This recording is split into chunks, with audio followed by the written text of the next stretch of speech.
Alrighty, here we go. Welcome everyone to this AMA. I am your host, Chris Hicks. For those of you who don't know me, I am a screenwriter and author. Last year, I sold a short story to Netflix, which is currently in development with Misha Green and Jessica Chastain both attached. So today we are here talking with Nick Phillips from Stage 32, and he's had a long career. I will give him the stage here to introduce himself, if that's okay. Nick, all to you. It's all great. Thank you, Chris. I'm actually just enjoying checking out people's avatars, their icons. I'm Pew and Midsummer, Josh Brolin in No Country, the poor blockade runner crew member who gets choked by Vader in the first Star Wars movie. Some great icons there. And it makes me feel so deficient. I should have had myself a really cool icon myself, but was a little lax on that. I apologize. But hey, everybody! Thank you, Chris, for having me here, and thank you, Ellie, of course, as well, for having me here. Super stoked to talk a little bit with you, Chris, about not only my experience in the film and TV business, but also a lot about my work at Stage 32 as well. However, I can be a resource on both fronts and maybe share a few insights or nuggets of wisdom and experience. I'm here for it. I'm all yours, sir. Awesome, thank you. So I guess we'll start there with Stage 32. For the folks who aren't familiar with Stage 32, can you give us a little information as to what Stage 32 is and how writers can use that to help advance their career or develop networking or communities, things like that? Of course. So Stage 32 is a social networking and educational platform for film professionals and writers, filmmakers, and it basically serves as a way to both provide instructional and educational resources and also connectivity to great execs and consultants for constructive feedback, for mentorship. But also, there are times where those execs match with the right writer and their projects advance. It's a million members, so we are member first. We have a huge, vibrant community, again, of a million members. The community is one of our main pillars. We have three pillars of the company, which is community, education, and development services. We as the employees of Stage 32, we try to find and keep our finger on the pulse of who's looking for what, and basically spend all day, each day, matching the right executive with the right writer. So really, in essence, it is a place where people can go on the platform itself, which is free, and is a very much a social network in that context. You go on, you start an account, you share, you post, you connect with other like-minded people, and again, some people find each other on the network and advance their own, sort of find ways to advance their own projects, whether making short films together or, a proof of concept reels or collaborating in terms of writing.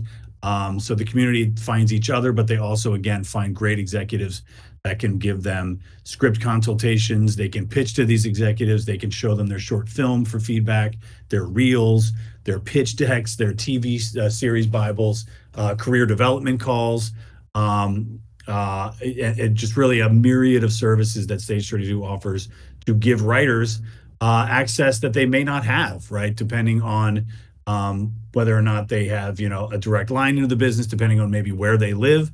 It democratizes the process basically to allow folks that might not have the access and the reach. It allows them to get in front of executives and share their work and get feedback. And again, not always, but potentially to find the right executive to help them,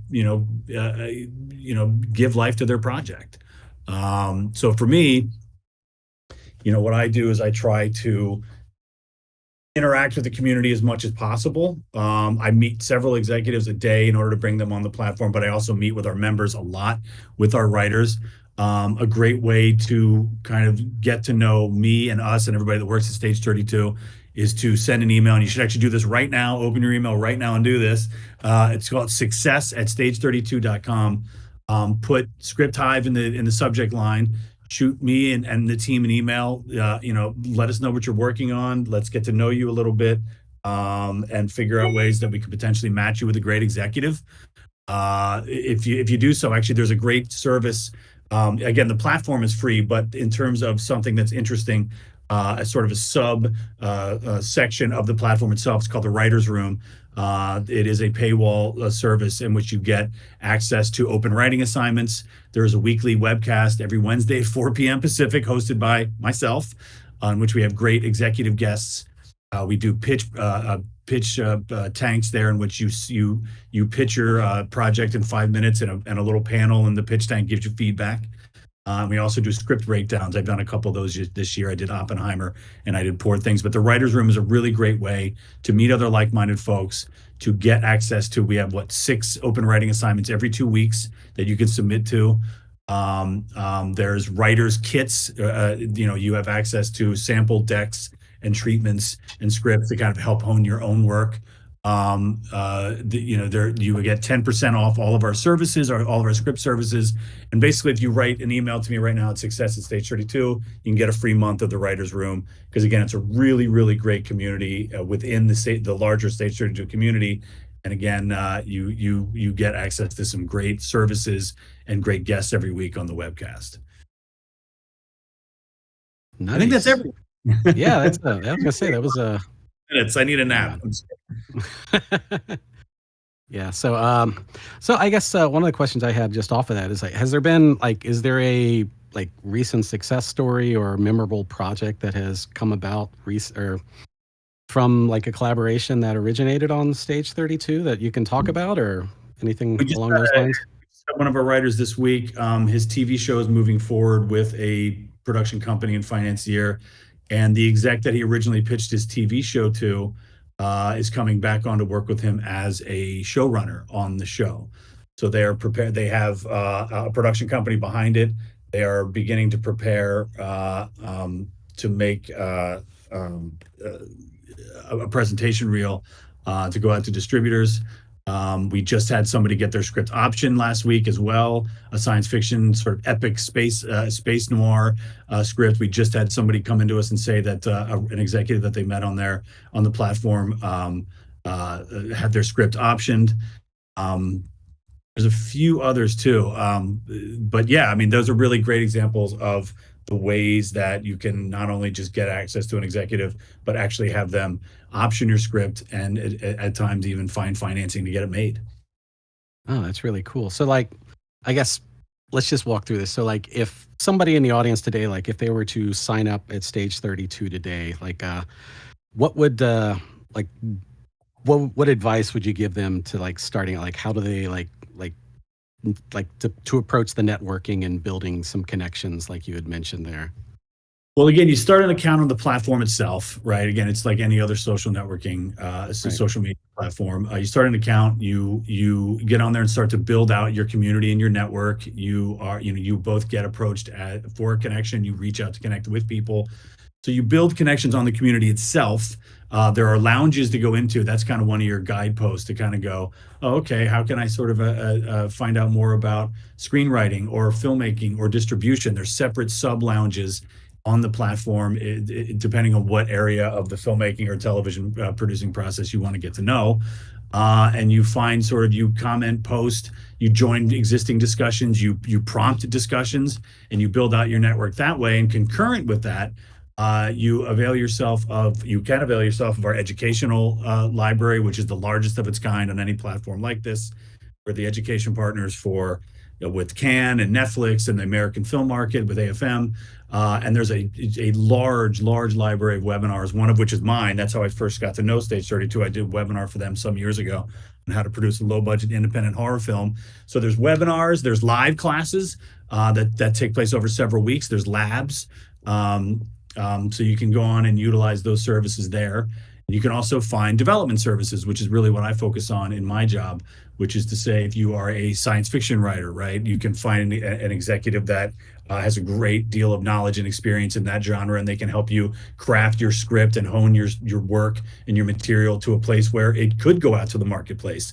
If you are a television writer, right, we have executives that are very experienced in the TV realm. If you are, there's managers and agents on there, right? So you can get yourself in front of a manager, and potentially that manager is looking to bring on new clients. We have, I mean, in terms of success stories, there's several examples even recently of I can think of two off the top of my head recently in which writers got a manager through Stage 32. So that's really one great thing that I think we do, and I love seeing that whenever I hear those success stories. Is knowing that an agent met a manager through Stage 32. It was a great fit, and now they have proper representation, because we all know that's a huge part of the process, is getting that person out there that can advocate for you, that can help find you, um, uh, you know, open writing gigs, or even help get your material made. So I think the first step, to answer your question, Chris, would be to start a Stage 32 account, go on there, build your community, start participating in the lounges, again, posting discussions, whatever it is, however you want to participate. If you want to sample, want to get a webinar, download a webinar, or take a live class. But again, in terms of what I do, development services, there is, I mean, thousands of executives on there, and I bring on several more a week that are, ideally suited for whatever it is you do, right? If it's, again, TV, if it's a certain genre, if it's a certain scope of movie, if it's a small independent movie, or maybe it's something larger like a fantasy film or something. So really the best starting point is to start an account, get involved in the community, and start seeking out an executive that could be a good fit for you. And I think you'll find, at the very least, you'll get really great constructive feedback on your work. You'll evolve as a writer, you'll hone your craft as a writer, and you'll meet people that you may not have had access to before you joined the platform. Nice, cool. Yeah. So I was just I was looking over your bio that I had here. So I was looking at all the projects that you've been associated with, and I guess of those, like, do you have a favorite? Like, this was like the most fun or most interesting to be involved with of those, or is it just a little bit different from each ones that you take away?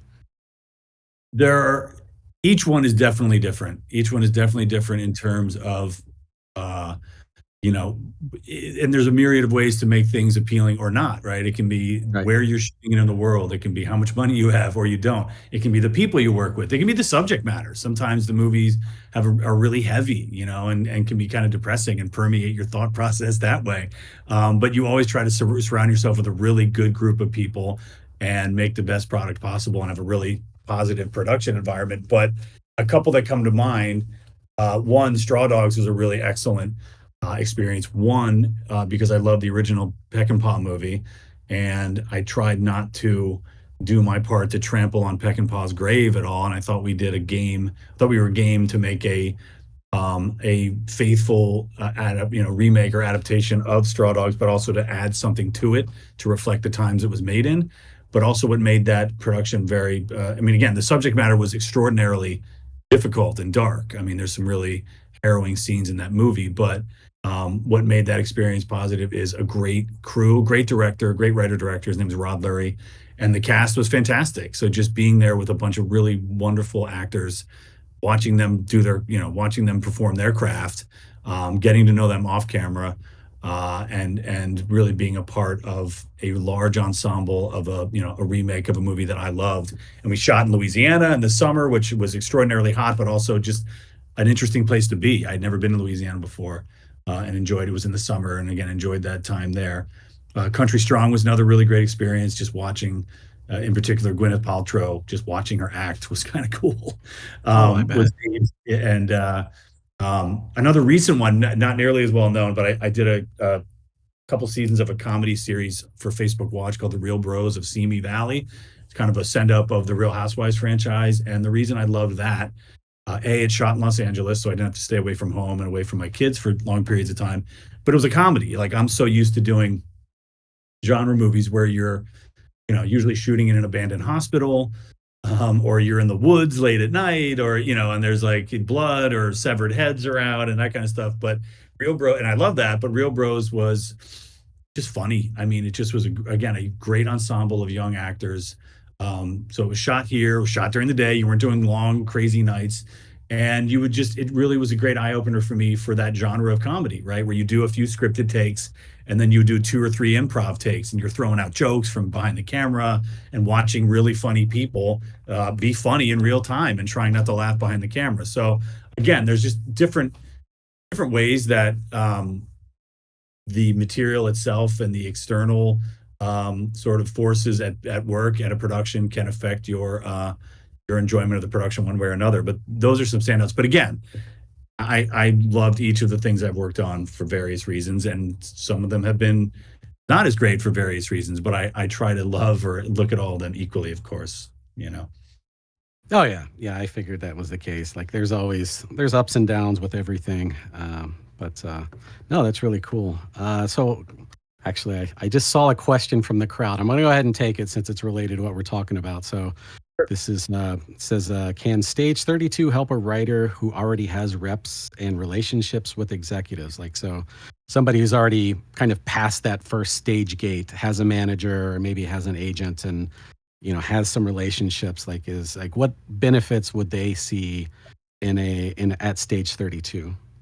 Yeah, I mean, the short answer is yes, absolutely. It can help established writers who are already repped. I mean, I'll give you an anecdote in my own case because I also do services myself for Stage 32. That's what I did that before I started working there, sort of as an employee. So I have found one particular project that I'm working on through Stage 32, and this is a writer who was experienced and had been in the business for a long time and a representation. And that to me helped our relationship a lot because they were sort of a little farther along in the process, and it helped us have more of a shorthand in a more expedient amount of time.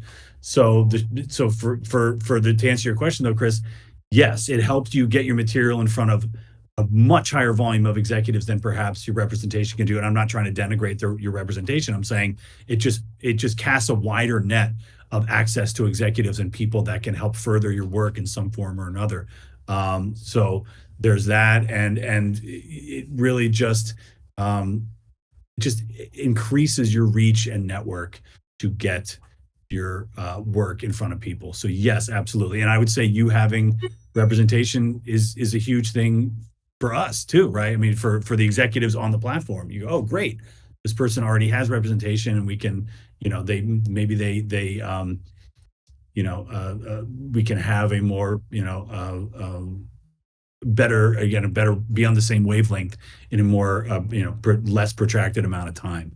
So Right. yeah, we can definitely help you advance your work in that way, because a lot of times people are looking for representation. Well, if you already have it, then of course, then that's already something, that's a box that's already checked.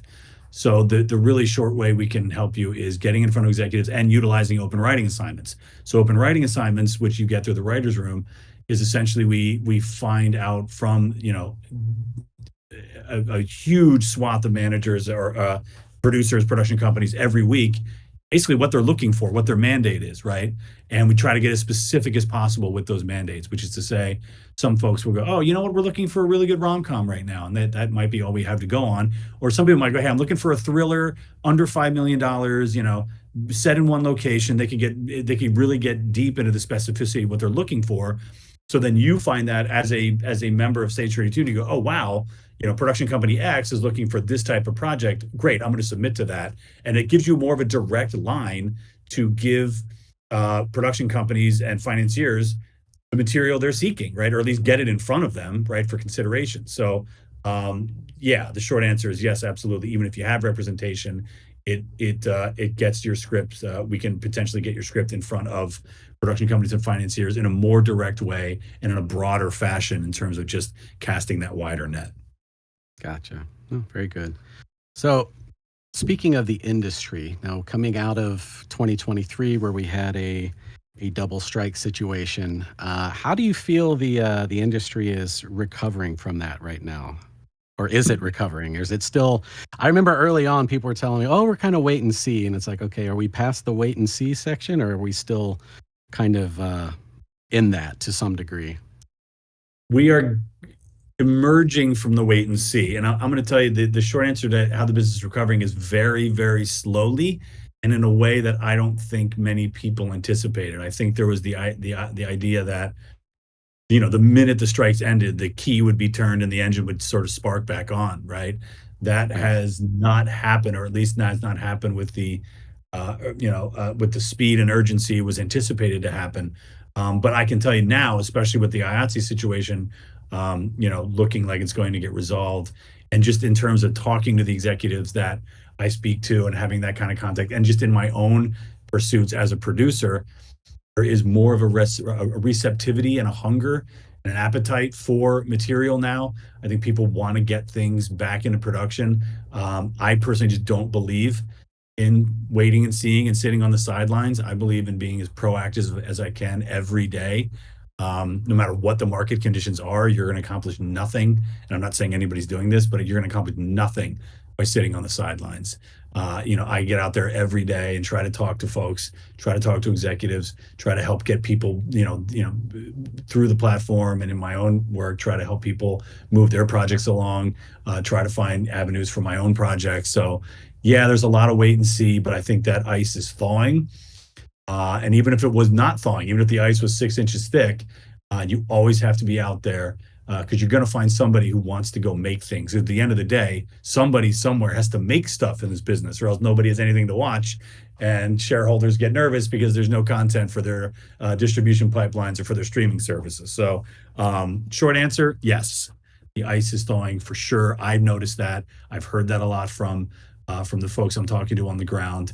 But again, even if it's not, and not that you need me to tell you this, but you should always be out there trying to push that boulder up the hill no matter what. Right. Yeah. I mean, that's key. Yeah. You just can't. Yeah. Waiting and see is not really a good strategy if you're trying to develop a foothold anywhere. So yeah. But now with the industry right now, are there any trends that you currently see shaping in like the film and television industry right now? Or I know we're not supposed to chase trends, but I'm just curious if you've seen any. I mean, the main trend is kind of one that's always been there, which is to try to do work that is logistically manageable, try to do scripts that are of a manageable budget range, try to do scripts with interesting, marketing hooks, because again, somebody somewhere is going to have to eventually sell this idea. Um, in terms of TV, um, I think you're seeing a tightening of what they're looking for, but also an appetite for interesting quality stories, right? I've actually heard a few studio people say recently that, you know, they're not looking for IP. And that to me was really fascinating, that I think there is a trend a little bit towards, God forbid, original work. I can tell you for a fact, I know a couple people that had meetings recently where large studios are like, look, we kind of have enough. Like we've like sort of exploited as much IP as we have in our library. Yeah. Now we're really looking for things that are smart and original, but of course, financially manageable, because it's hard to launch an original property by spending, whatever, tens of millions or hundreds of millions of dollars. So the one thing I've heard a few times recently is an appetite for more original material, which I just find incredibly encouraging, because you just to rely so much on IP, some of it decades old, is like just a snake eating itself, right? It's just a studio system just eating itself into oblivion. So the fact that they're getting wise to that and looking for things that are original is a really encouraging trend. Yes, definitely. So yeah, another question here. So for somebody just starting out, are there like as a screenwriter, are there any like in your for your advice, like are there any specific skills or knowledge areas that you would recommend that they focus on if they're just kind of trying to get their feet wet and kind of learn their way through it? Yeah, I mean, for sure. And again, this is both me speaking as a producer, but also as a member, as an employee of Stage 32. There are certain things that you need to learn on the basic level, right? Which is one, the most basic level of all, if you're a writer, is formatting, right? And I know that seems obvious and basic, but I get sent things that aren't properly formatted or not properly proofread, and it kind of makes me a little bonkers. So you really have to know just at the outset the proper formatting of a screenplay, right? One, two, you have to know story. And again, there's resources on Stage 32 in which you can get to know the sort of basic structure of story and the development and creation of characters. That's another thing you have to know in terms of the basics is character. Um, is what right? Your characters have to have clear motivations and clear conflicts, and ideally, unless it's a sort of a more idiosyncratic movie, they have to overcome those conflicts. And in story, you have to know, okay, how much information or what kind of information am I giving the audience in the first 10 pages of the script, right? You read any script, and the first 10 pages, if it's well written, you'll know exactly not where it's going, not in a predictable way, but you'll know who these characters are and what they want and what their potential conflict is. So as a writer just starting out, I would learn formatting. I would learn how to structure a three-act story, beginning, middle, and end. I would learn how to front load your character motivations and character traits. Um, and also, I think starting out, like, and I don't want you to, I'm not necessarily advocating being kind of beholden to the marketplace because I don't necessarily like to do that myself as a producer. I kind of like to zig when other people zag. I'd rather be the first person to do something than the second. Although I used to have bosses at the studio system who would say, I love being the second person to do something, which I think kind of sums everything up in a sentence. Um, but kind of look at what's working and what's not, right? Or what, and I say that more not necessarily in terms of what the studios are doing, but what the audience is like. What do you like? Another thing, that I don't always recommend to writers because it's hard, because it's a little bit um, too inward thinking, is also just what kind of movie would you write for yourself, right? Like, what do you want to see? Which again is a little limiting, but it also is an interesting little precept to um, how you choose the stories you want to tell. And I also think we were talking about this recently on the platform. We had a discussion about it. Is set your discipline, right? Like find the time to write, structure it, and people say the other day we were talking about how to avoid procrastination as a writer. And we say, my answer was just simple, just sit down and do it. I have a deadline on something that I'm writing, not necessarily a screenplay, something else. And I was sitting there going, oh, geez, what am I going to say? And I just started sitting down and writing my thoughts, and it came out. The first draft came out in like an hour, right? Like, No. so, and again, this is not a screenplay; it's something different. But again, the principle is the same, which is writing is a discipline. Make that time to do it. Don't if you don't have to if you say you don't have time to do something, it kind of means you really don't want to do it, right? So is it 6 a.m. to 9 a.m.? I'm making this up. Is it noon to 3? Find that time, even if you don't have if you don't have the juice, or you don't feel like you have the wherewithal to do it. Just sit down and start writing, and get that first draft out. Is another piece of advice I have for somebody starting out. Don't write a first act and then start tinkering with the first act. Don't go back. Don't go back and rewrite it. And get that first draft out all the way from beginning to end if you have it. And even if at the end you're writing, and then I don't know, I think the guy does something here, and then there's an explosion and by like, because then you can go back and start kind of fine tuning that. So again, bullet points would be know the form and structure. Learn whether it's through something like an educational platform like Stage 32 or however else it is, a book or something. Know story, get to know character, and just write. Discipline yourself to sit down and do it, and you'll get better. It's the only way you get better at anything, right? Whether it's a sport or I don't know, painting, whatever it is you're trying to do as a hobby or as a living, just sit down and start doing it, even if it's shit, right? Even if you hate the 10 pages you wrote the night before, even though you're not supposed to go back and read your 10 pages from the night before, just keep moving forward. You will get better. You will definitely get better. Yeah, no, I agree. And that's one of the things that me personally, that I've realized, that it's a lot easier to schedule time to write Yep. versus find time to write. So Right. if you've got it on the calendar and you say, oh, from, like you said, from 6 in the morning to 9, I'm going to write, then, hold yourself accountable to that. So that's a big piece of it. So so I'm sorry. That's actually a great way to put it, right? Hold yourself accountable. If you don't do it, do you feel like you've let yourself down, or do you feel like you're evolving as an artist? And the answer is probably yes. I let myself down. No, I'm not evolving. And if I can ask you a question, you have that sort of thing? You have that structure, Chris?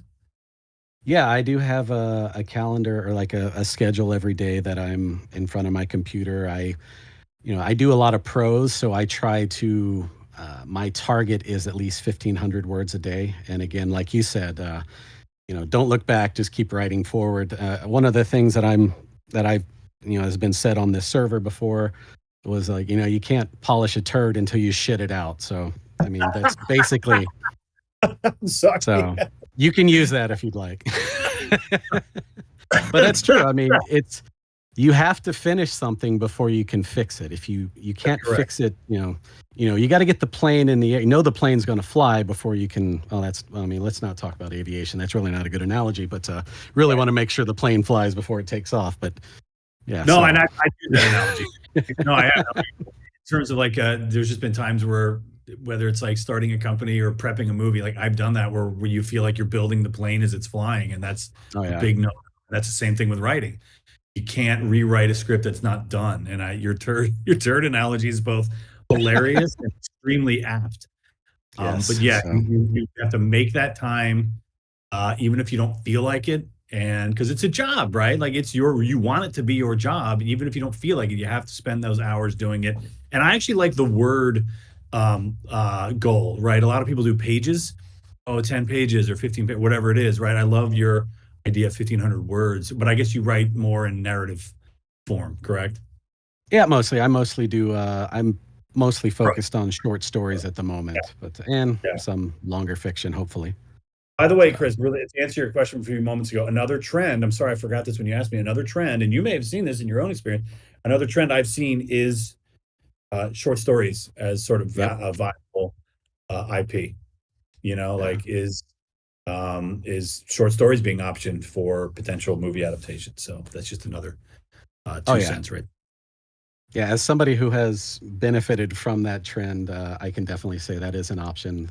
I think, it's definitely, the short stories that are being optioned are, I mean, it's kind of a more detailed treatment, and it's like, kind of just it's a proof of concept, and then it kind of creates the excitement around it. You get somebody to read a short story that's 5, 10,000 words. It's like, you like that story? Now imagine that story directed by this director with this person starring in it, and it Right. just helps develop that excitement around it. And Correct. so yeah, it's definitely a trend, and I've one that a wave that I have been happy to ride. Right. Good. Yeah. Yeah.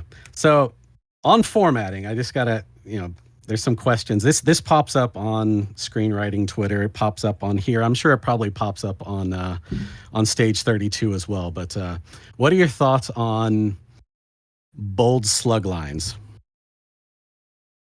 What do you mean? Like Like, interior, yeah, like bold, interior? unbold, or do you have a preference, or No, doesn't matter? no. I mean, I've seen both, and that doesn't take me out of it. What is? I'll give you an answer though. That another one though. Like I read a script recently where the character names were not capitalized, and that I'm not used to. Like because it orients you, right? And maybe it's because I've been reading it in that format since the beginning of since I started reading scripts. But that actually, and not in a bad way, but it just was like, oh wow, frick, wait, who's Dave again? When was he introduced? Who's Jane? Like it capitalize your character names just only when you introduce them. But in terms of bold sluglines, no, I've seen it both ways. Doesn't bother me. I mean, they should be capitalized so you can Right. identify them more easily. But no, bold or not bold, either way will not affect my read of the script. Gotcha. And then the other thing is the use of the phrase "we see," like we see two people sitting at a dining room table. Does that take you out at all, or is it just like, it's effective for what it is? Yeah, no, I can give or take. And again, I've used it as a writer, and I've read it a million times as a reader, as a producer. I don't mind it. I wonder if there's just a more urgent or interesting or idiosyncratic way to say it. Right. Like I watch a lot of, like Studio Binder, and like I watch a lot of these channels on YouTube and stuff.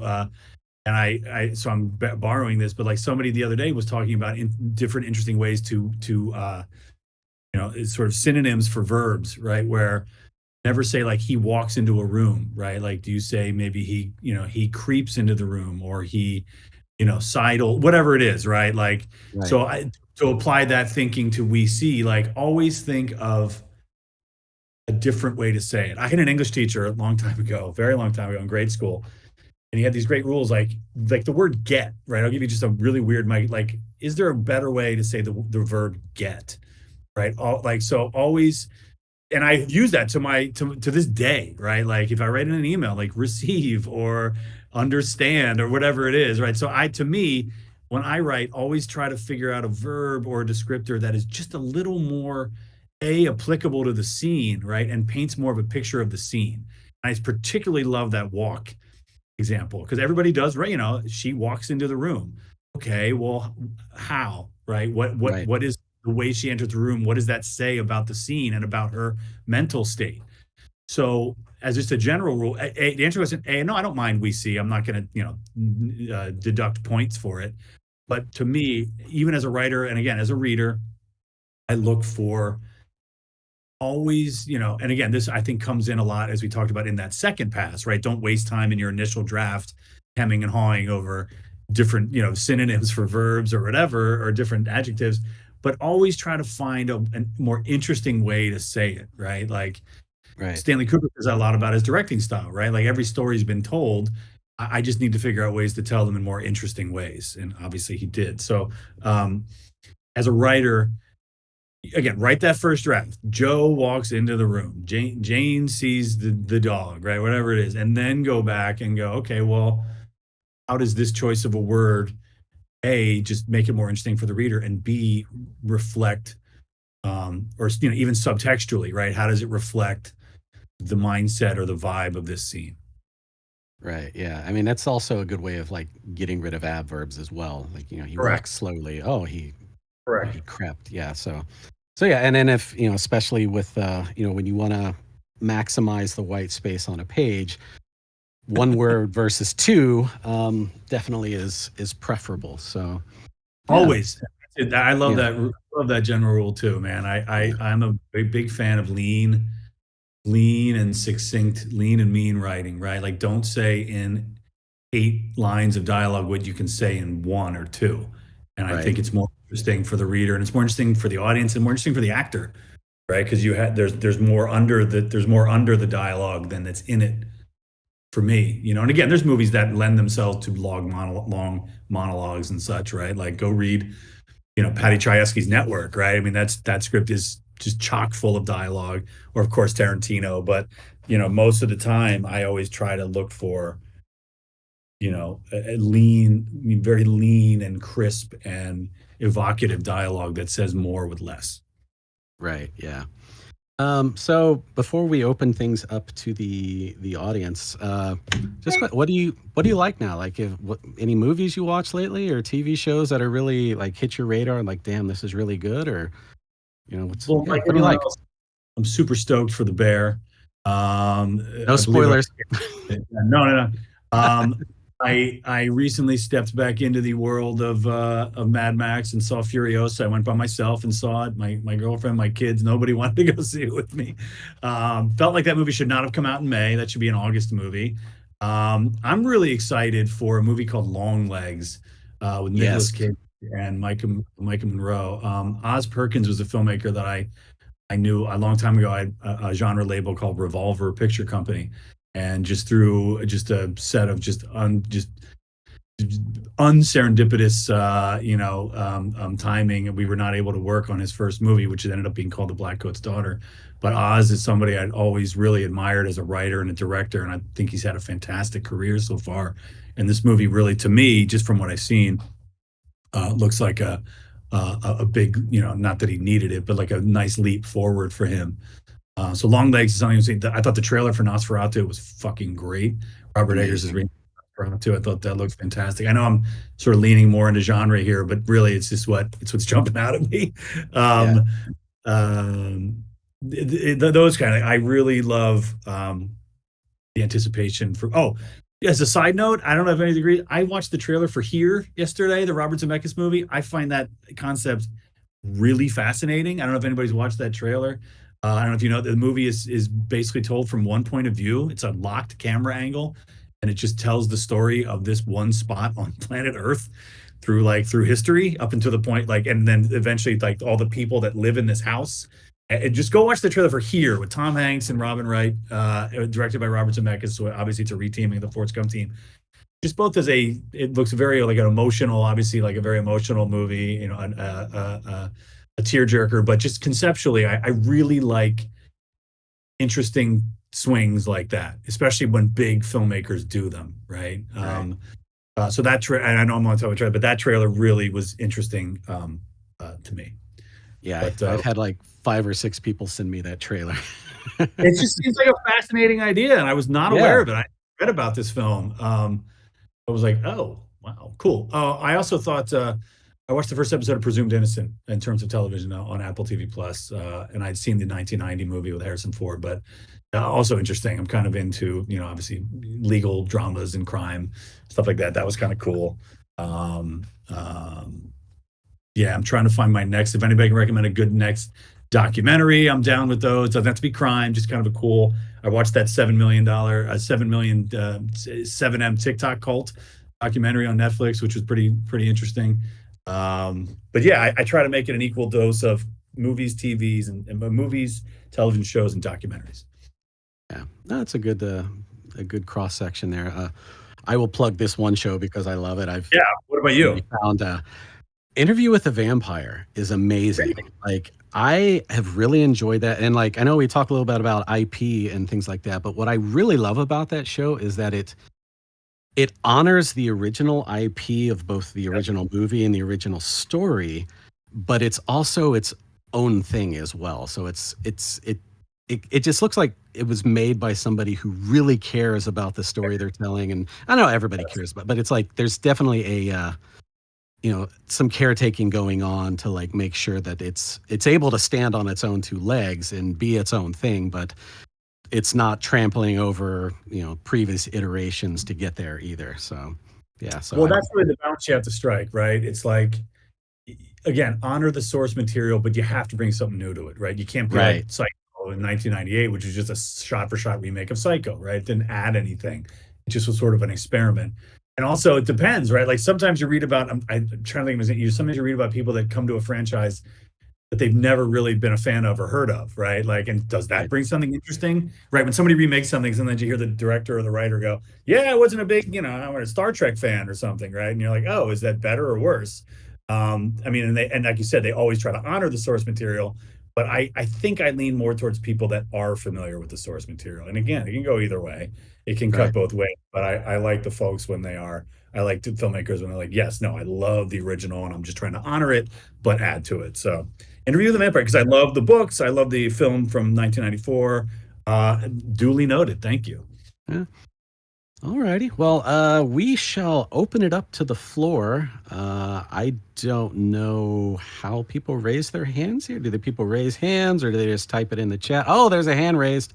2 hands raised. Okay. All right. I'm going to say it right now. Oh, copycat, I think was the first. Oh, is it copycat? Is that the joke or am I just reading too much into it? It's Okapi is actually an animal. Oh yeah, I know that. Yeah, but I didn't know if it was okay. I I'm reading made too this much. account a while ago. I'm sorry. No, you're fine. Yeah, I have a picture of my dog up, so yeah. What is an okapi? I actually don't know what kind of animal that is. I'm learning something here today. The only other living relative of the giraffe. Yeah, Really? it's got back legs like it's got stripes on the back legs like a zebra, and it's like, but it's like shorter too. It's like a little bit bigger than a horse, I think. I was Something going like to that. Google it right now, but I don't want to not hear listen to your question. I will It's look it up. I'll look it up online after this. But thank you. I love learning something new every day. Okapi. Noted. um as someone who is just starting with screenwriting, like I'm like 18. I'm going to college for that kind of thing. What would be your ultimate advice for someone like me who has been passionate about movies and wants to make movies? uh, Go out and just start making something. You know what I mean? Get the experience.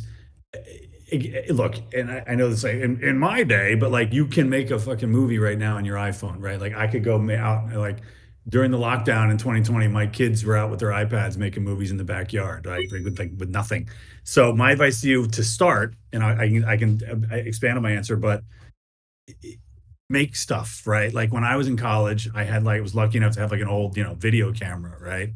And my friends weren't even like film majors like I was, but the guys I lived with weren't. And we would just go make stuff, go make a little short. Even like you go, you don't have to write anything. Sometimes we make little short skits, but sometimes we made little short films with like, not advanced, but involved effects and stuff. And it was weird. And this is way back. This is like in the early 90s. Like people would start to come through word of mouth to our apartment to watch them. Hey, I heard you made some funny friggin' short. They would tell their friends and all that. So, which was just hilarious because there was no internet back then. So I guess that's proto word of mouth. But my short advice to you would be, whether it's writing or just going out and make something with a camera, just go make it, right? Like, so by the time I was a senior in college, was starting to make shorts through the classes, right? And we were working with old video cameras in which you have to allow for like rollback, right? And these certain little nuances in videotape.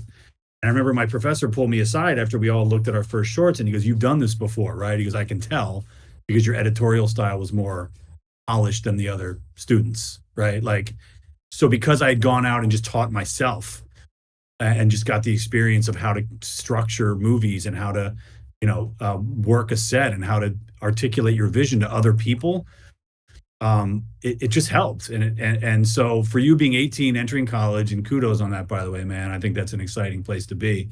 I recommend write as much as you can and go out and make stuff as much as you can, whether it's yourself or with friends or whatever, but just always be working and creating. You like, especially, obviously it's not for money.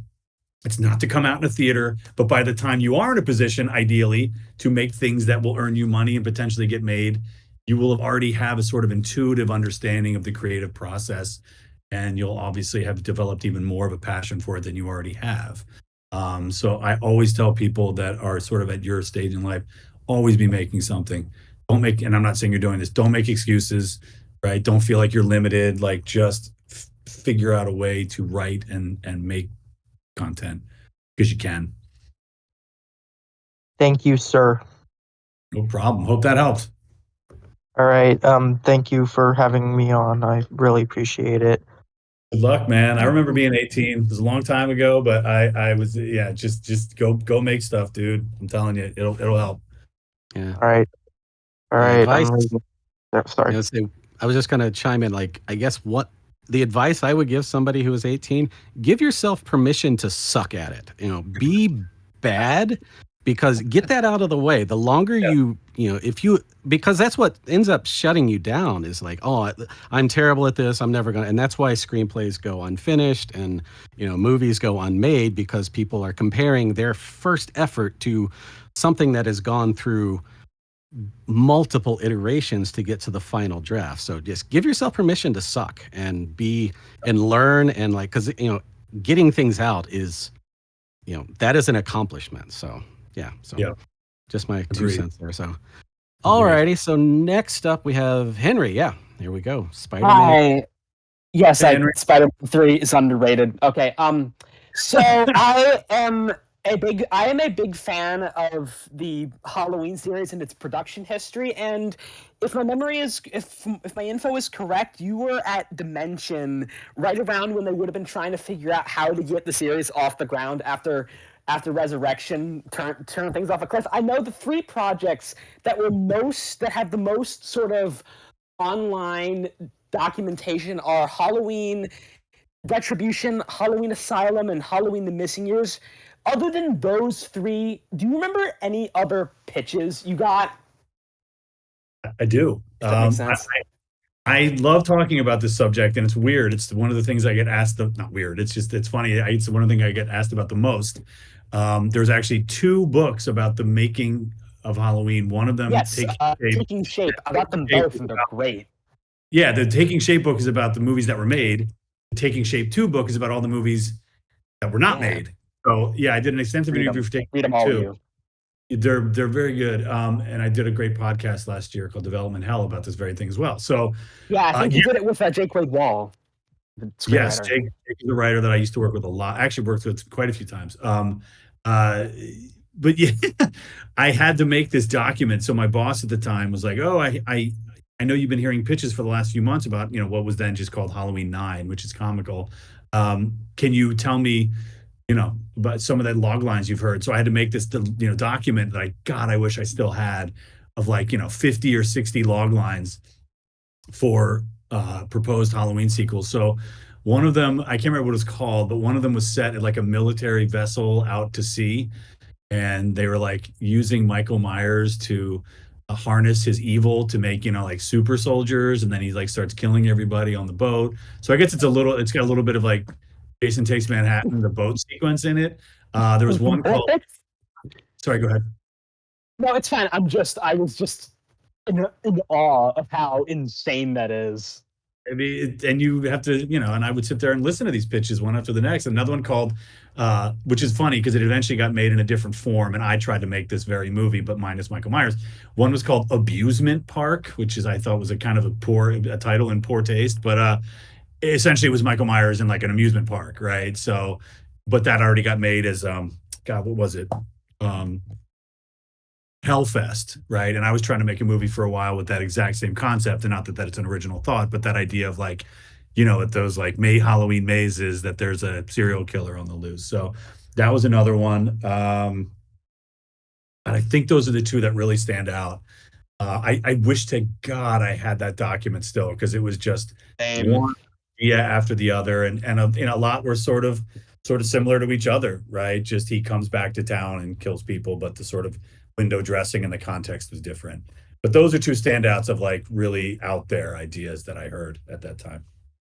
Wow, I'd heard of that abusement part from Taking Shape too, but offshore military base, what on earth?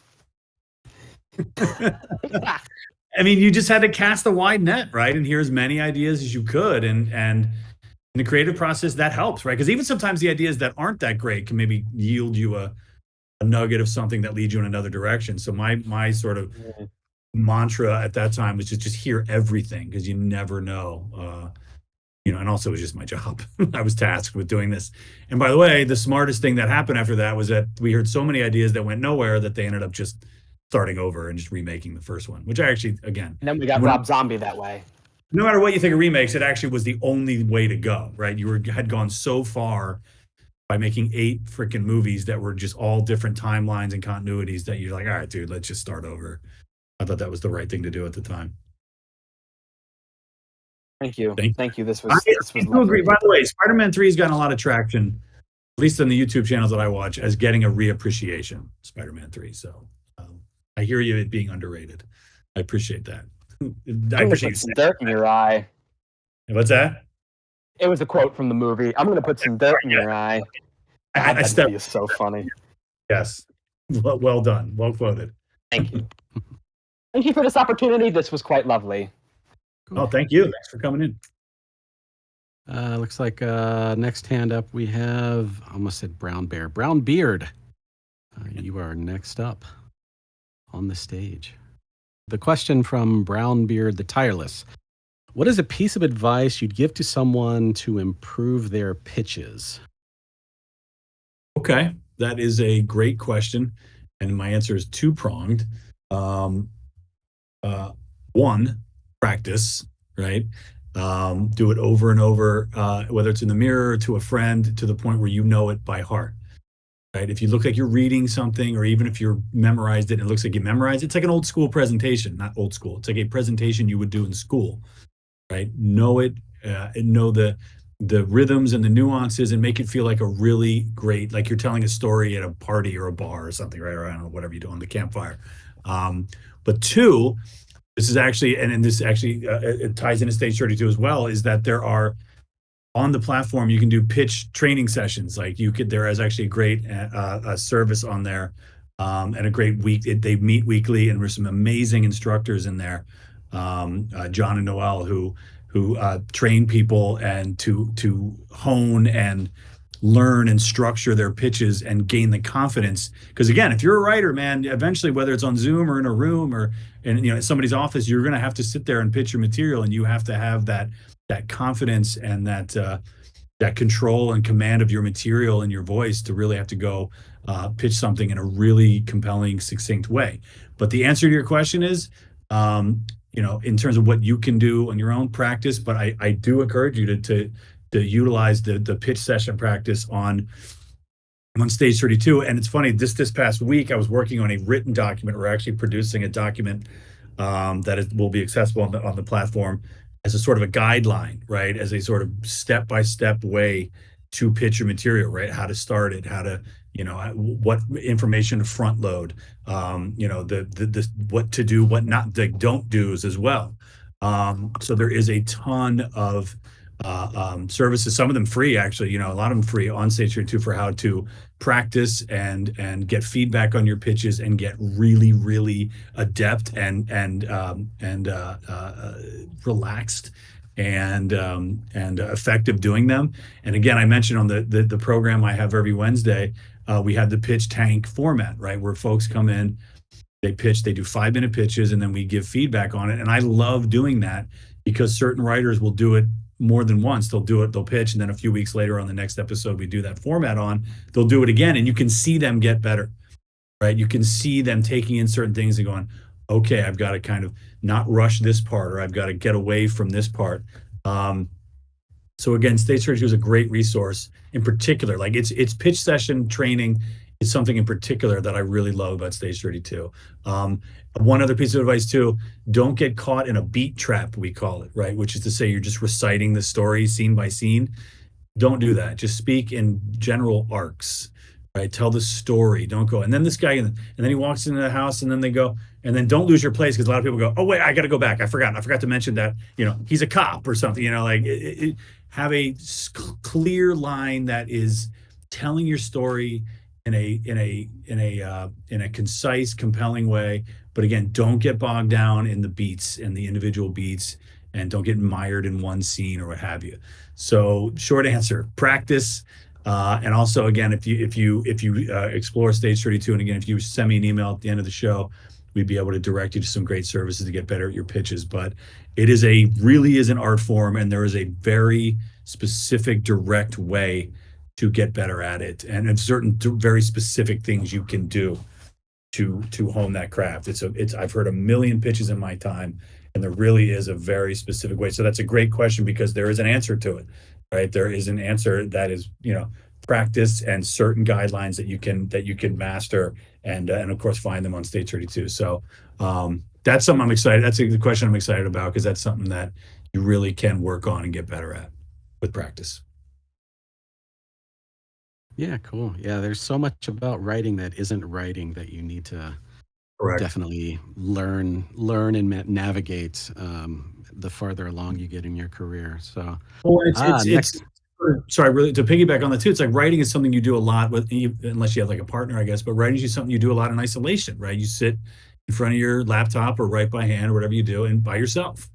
And to then have to go out and share your work and speak to your work in a really, organized, truncated, sellable way is an interesting leap to make for somebody that sits inside and writes a lot by themselves. So, but it's a necessary skill, and it's a very learnable skill. It's a very teachable skill. So yeah, it's an interesting transition to go from having the thoughts of your story live in your head to regurgitating it to other people in a way that makes them go, yes, I want to buy that. Right. Yeah. And the key thing is, I think it's one of those things where, like, everybody wants to read a good script, but they don't want to read every script. So you have to, that's how you bridge that, Yes. is to, like, all right, get me excited about this, so that Yep. I was like, I have to read this. I have to see this. I have to see what you've come up with. So, And so also yeah, figure out, I know it's coming up here, you figure out your elevator pitch. The elevator pitch basically is, as it sounds, what would you say to somebody if you're in an elevator with them for, a minute? How would you describe your movie, right? Always have that really nice, succinct, impactful log line. It's about two people, blah, blah, blah. I mean, of course, the dumb example was in the '90s, like Die Hard on a boat, Die Hard in a whatever on a train, But again, have that really awesome, can't resist way to describe your script in a sentence. Sorry, go ahead, Admiral. Yeah, thank you so much for being here. I'm gonna shoot right into the question. So, what's your favorite part of your job? A couple things. One, I love your icon because I love that movie. I love Ari Aster. I love that movie. And two, my girlfriend is Swedish, and she lived in America for a very long time, but she's from Sweden. And she's sitting in the garage working right now. But when we saw that movie together, I remember leaning. I had not been to Sweden yet. I'd been since, but I remember leaning over and being like, "I am never going to Sweden." Yeah, your palms get sweaty when you think about meeting the family, right? It's like I am never going over there, at least not for. And I've been to a midsummer party, and it's not that. It's pretty awesome. Good. Favorite part of my job, I will tell you exactly what it is. And there's many, right? There's so many, and to be able to do for a living what I always had loved, or wanted to do and loved as a kid is really rewarding, right? It's not easy. I mean, there's like lean times in this business. There's some boom times, and there's times to tighten up and times where you're really rolling. But my favorite part is just seeing the finished product, right? Like what's really neat is I can see a movie that I've worked on,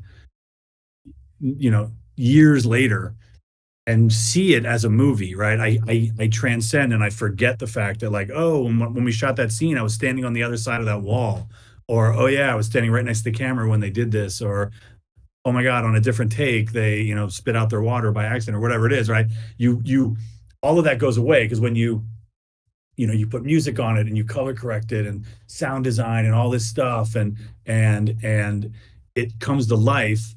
It's amazing. So not only seeing it years later as a movie and forgetting you were there, but really seeing it, let's say at the first screening or the premiere, whatever it is, right? Like seeing it for the first time, especially if the people that made it are with you and you all kind of stand up afterwards. And, even if you had some disagreements or some tough days or long days or you were freaking tired, you kind of hug it out and you're like, oh my God, we pulled it off. That movie looks great. And so to me, it's really seeing the finished product. I can tell you one of my least favorite parts is seeing the first cut of a movie. No matter how trained you are or how much you can project and see the final product in your head and know there's a lot of work to be done, I hate seeing it because you're like, man, this movie sucks. It always just feels long, and obviously there's no music or sound, and you're just it doesn't suck, or maybe it does, but like you're like, I know it'll get better, but I hate watching them. I hate it because it just doesn't work yet. But no, by far seeing whatever movie it is I've done or a TV show, finished, complete, wrapped up in a bow, and seeing it with the folks you worked on it with is awesome. Such a good feeling. Awesome, man. Thanks a lot for showing up and talking to us. Appreciate it. No problem, man. Thank you. All right, I think we got time for a couple more. If anybody else has any, hang on. I think Henry, you already asked one, so let me see if there's any other folks who have a question. Henry. Yeah, I mean we can come back to you, but yeah, there's some in the chat here. Let me run through it. So this is a good question. Like, what's the first thing that makes you want to be involved with a project? Good script. It has to, again, you can have an awesome director or like a really cool actor attached on it. It's just got to be a script that I connect with. You know what I mean? Like, and that's the greatest feeling is when, because you read a lot in this business. It's a volume business in reading. You just read a ton. And, some are just not your thing. And some are like really good, but you just don't know. You can't see how to make it. But for me, if I read a script and it has it's just well written, has a great central idea or some kind of great characters or all the above, then I go, yeah, like that, I want to make this. I want to figure out how to make this script. So if the answer to that would be a really good script. But again, there's other elements that can be attractive. I mean, but it's funny, like if somebody said, oh, there's this awesome director and they need a producer on this movie, but the script kind of sucks, like I'd probably still do it to work with that director, but it maybe wouldn't be as fun and there'd be a lot more heavy lifting to get the script in shape, or maybe it never gets in shape and you make a shitty movie. So, and never for a paycheck because, they aren't always that great. So sometimes I've done something I really like that doesn't pay really great, but I'm really passionate about the movie because, again, it's a great screenplay and it's a great idea, and it needs to be, and maybe it even says something, right? It says something about the world or about people or humanity or whatever. If you're lucky, it aspires to say something, or it's just fun and entertaining, and it's the kind of movie you'd see. So for me, it's always about the script. Like I said, if you can offer me a movie to produce with an amazing package of people, if it has a shitty script, yeah, again, I'd probably take it. But I would, not enjoy it as much. What always makes me enjoy the movie is something that's just just well written and a great idea. Yeah. All right. We got one more. Anybody hands up? Question. We'll go back to Henry if nobody has one. But all right. Ellie, go ahead and put Henry back up there. We'll let him close it out with the second question. Back on Halloween, you must have heard so many of these pitches. I wonder if you ever came up with any of your own ideas. on Halloween? Yep. Yeah, I mean, I always get them confused. I think it's The Missing Years. The one that was kind of a half sequel, half prequel was sort of initially my thought, and I'm not at all comparing these two movies at all, but I always wanted to be like, oh, let's do something like Godfather 2. Right? I was going to say, I was thinking Godfather 2. Yeah. It's both a sequel and a prequel, right? So I was like, why don't we do something that covers, those years? Because Michael Myers was arrested when he was 6 years old and then, escaped when he was 21. So I was like, what are those 15 years? What did he do? But then that really wasn't enough to sustain a movie. So then you go, the other half is a sequel where it's a bunch of kids, the classic setup of a bunch of kids spending the night in an abandoned Smith's Grove asylum. And to a certain degree as well, like there was one where, and I think other movies have done this now, including a little bit in Halloween Kills, but another one of our ideas, not just mine, but internally our ideas was to bring back the survivors of all the other movies.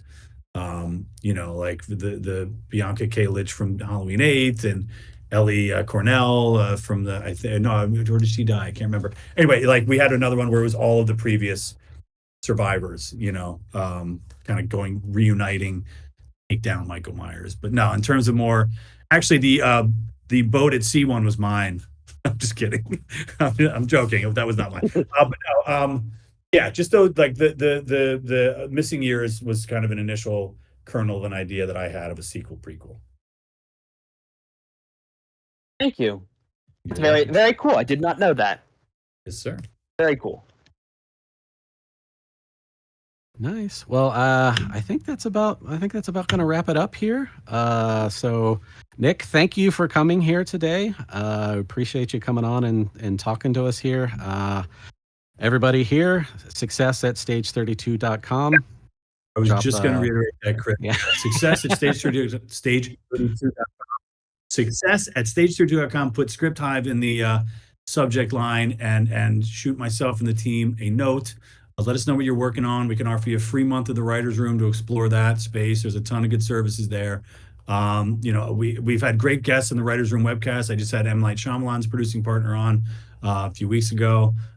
We have one of the producers of the movie Air come in. Upcoming, we have a producer of the movie Ferrari. We have a guy, one of the founders of the production company American High. So just there are a lot of great guests in there and a lot of great services in terms of open writing assignments and such. So please, actually one new open writing assignment we have is a company out of the Southeast Asian market who is looking for films for that market, who is offering a worldwide buyout of your script for $10,000. Not an option, but a buyout of the script.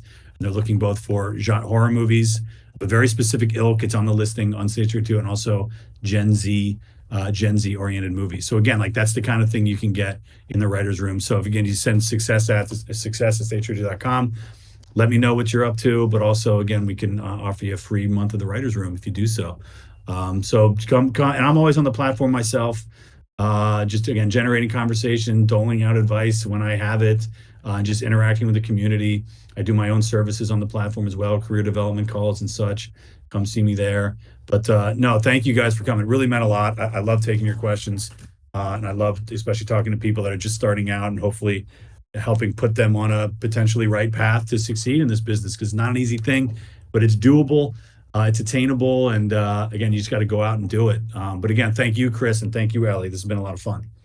Yeah, yes.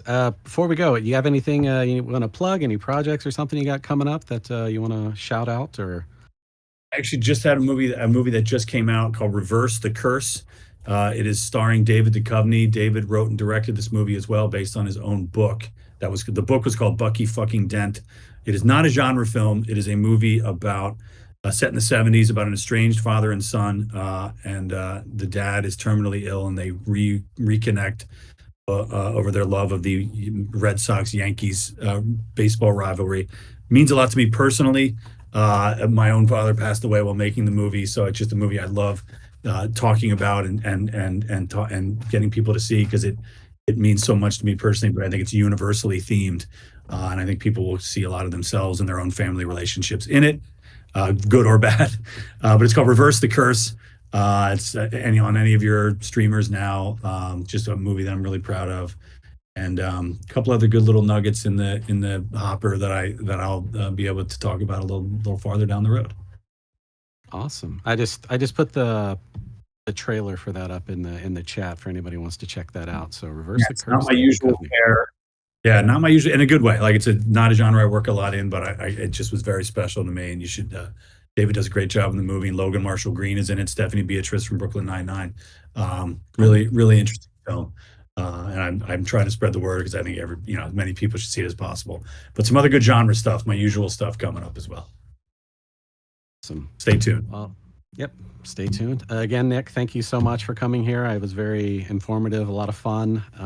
Look forward to, I don't know, maybe we'll chat over on Stage 32 at some point. We'll see. Love that. I love that. Thank you again, Chris and Ellie, and thank you all for coming. Really, thank you for your questions, and I'll see you guys soon in success at it, if you shoot me a note. Thank you. All right. Sounds good. Thanks, everyone.